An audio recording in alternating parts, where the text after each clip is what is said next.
ನಮಸ್ಕಾರ ಎಲ್ಲರಿಗೂ. ನಾನು ನಿಮ್ಮ ಸಹನಾ. ಕತೆ ಬಂಡಿಗೆ ನಿಮ್ಮೆಲ್ಲರಿಗೂ ಸ್ವಾಗತ. ಇವತ್ತು ಕತೆ ಬಂಡಿಲಿ ನಿಮ್ಮೆಲ್ಲರನ್ನ ಒಂದು ಸ್ಪೆಷಲ್ ಆಗಿರೋ ಒಂದು ಜಾಗಕ್ಕೆ ಕರ್ಕೊಂಡು ಹೋಗ್ತಾ ಇದ್ದೀವಿ. ಎಲ್ಲಿ ಅಂತ ಯೋಚನೆ ಮಾಡ್ತಿದ್ರಾ? ಇದು ಕುಕ್ಕೆ ಸುಬ್ರಹ್ಮಣ್ಯ ದೇವಸ್ಥಾನ ಹತ್ರ ಇರೋ ಮರಕತ ಅಂತ ಒಂದು ಜಾಗ. ಕುಕ್ಕೆಯಿಂದ ಇಲ್ಲಿಗೆ ಹೋಗುವಾಗ ಒಂದು ಚೆನ್ನಾಗಿರೋ ಡ್ರೈವ್ ಸಿಗುತ್ತೆ. ಸ್ವಲ್ಪ ದೂರ ಆಫ್ ರೋಡಿಂಗ್ ಕೂಡ ಮಾಡಬೇಕಾಗತ್ತೆ. ಈ ಒಂದು ಹಸಿರು ಮಧ್ಯ ಆಫ್ ರೋಡಿಂಗ್ ಮಾಡೋದು ಡಿಫ್ರೆಂಟ್ ಎಕ್ಸ್ಪೀರಿಯನ್ಸ್ ಅಂತಾನೆ ಹೇಳ್ಬೋದು. ಏನಿದೆ ಮರಕತದಲ್ಲಿ? ಇಲ್ಲಿ ದುರ್ಗಾ ಪರಮೇಶ್ವರಿ ದೇವಸ್ಥಾನ ಇದೆ. ಎಷ್ಟು ಪಾಸಿಟಿವ್ ವೈಬ್ಸ್ ಇದೆ, ಎಷ್ಟು ಕಾಮ್ ಆಗಿದೆ ಗೊತ್ತಾ? ಮತ್ತೆ ಇಲ್ಲಿ ಒಂದು ಪುಟ್ಟ ಕತೆ ಇದೆ. ಇಲ್ಲಿ ಒಂದು ನದಿ ಹರಿಯುತ್ತೆ, ಅದರ ಹೆಸರು ಕಲ್ಲಜ್ಜೆ ಅಂತ. ದುರ್ಗಾ ಪರಮೇಶ್ವರಿ ಬಾಲುಗೋಡು ಅನ್ನೋ ಒಂದು ಜಾಗದಲ್ಲಿ, ರತ್ನಾಪುರ ಅನ್ನೋ ಒಂದು ಜಾಗದಲ್ಲಿ ನೆಲೆಸಿದ್ಲಂತೆ. ಅಲ್ಲಿಂದ ಕಲ್ಲಜ್ಜೆ ನದಿ ತೀರಕ್ಕೆ ಬಂದು ನೆಲೆಸಿದಾಳೆ ಅಂತ ಒಂದು ನಂಬಿಕೆ ಇದೆ. ಇಲ್ಲಿ ಮಾರ್ಕಂಡಯ್ಯ ಅಂತ ಒಬ್ಬ ದೊಡ್ಡ ಋಷಿಗಳು ತಪಸ್ ಮಾಡ್ತಾ ಇದ್ರಂತೆ. ಆಗ ಅವ್ರಿಗೆ ಒಂದು ದೇವಿಯಿಂದ ಅಶರೀರವಾಣಿ ಆಯ್ತು. ಏನು ಅಂತ ಅಂದ್ರೆ, ಇಲ್ಲಿ ದುರ್ಗಾ ಪರಮೇಶ್ವರಿ ಕಲ್ಲಜ್ಜೆ ನದಿ ತೀರದಲ್ಲೇ ನೆಲೆಸಿದಾಳೆ ಅಂತ. ಆಗ ಋಷಿಗಳು ಏನ್ ಮಾಡಿದ್ರು, ದುರ್ಗಾ ಪರಮೇಶ್ವರಿ ಒಂದು ಪ್ರತಿಮೆನ ಇಲ್ಲಿ ಪ್ರತಿಷ್ಠಾಪನೆ ಮಾಡಿದ್ರು. ಹಾಗೆ ಸ್ವಲ್ಪ ವರ್ಷಗಳ ನಂತರ ಅಲ್ಲಿ ರಾಜರು ಅಲ್ಲಿ ಒಂದು ದೇವಸ್ಥಾನನ ನಿರ್ಮಾಣ ಮಾಡಿದ್ರು. 1998ರಲ್ಲಿ ವಿಶ್ವಪ್ರಸನ್ನ ತೀರ್ಥ ಸ್ವಾಮಿಗಳು ಈ ದೇವಸ್ಥಾನನ ಜೀರ್ಣೋದ್ಧಾರ ಮಾಡಿದ್ದಾರೆ. ಇಲ್ಲಿ ದೇವಿ ಸಂಚಾರ ಮಾಡ್ತಾಳೆ ಅನ್ನೋ ಒಂದು ದೃಢವಾದ ನಂಬಿಕೆ ಇದೆ.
ಕಲ್ಲಜ್ಜೆ ನದಿಯಲ್ಲಿ ಮಕರ ಸಂಕ್ರಮಣದ ದಿನ ತೀರ್ಥೋದ್ಭವ ಆಗತ್ತೆ ಅನ್ನೋ ಒಂದು ದೃಢವಾದ ನಂಬಿಕೆ ಇದೆ.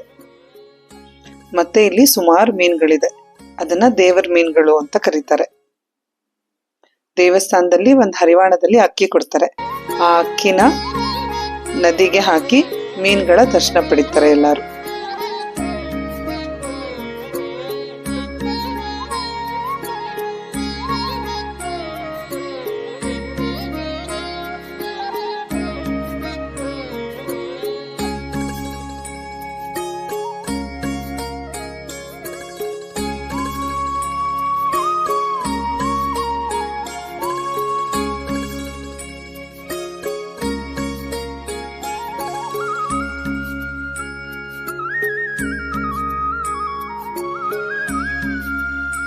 ಈ ಜಾಗವನ್ನು ನಮಗೆ ಪರಿಚಯ ಮಾಡಿಕೊಟ್ಟಂತ ನವ್ಯ ಮತ್ತು ಸಚಿನ್ ಇವರಿಗೆ ಧನ್ಯವಾದಗಳು.